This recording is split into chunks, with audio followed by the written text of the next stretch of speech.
In this video, I'm going to show you how to switch chain or network in Alph AI. Now, the first thing you need is you need an account. So there's a link down below in the description as well as in the pinned comment. If you sign up using my link, you'll get a 5% discount on all trading fees forever. So make sure you check it out. Again, link down below. You will not regret it.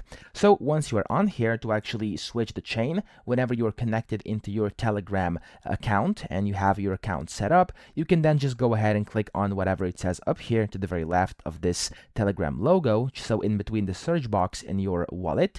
And if it says like BSC, click on that, and here you can select, of course, the chain or network. So you can switch over to Solana, you can switch over to X Layer, or to ETH, or to Plasma. Okay, so it's completely up to you, and you can just go ahead and switch and just trade the meme coins on whichever chain or network you would like. So that's it. I hope this video helped you out. If it did, please subscribe to the channel and help me out as well.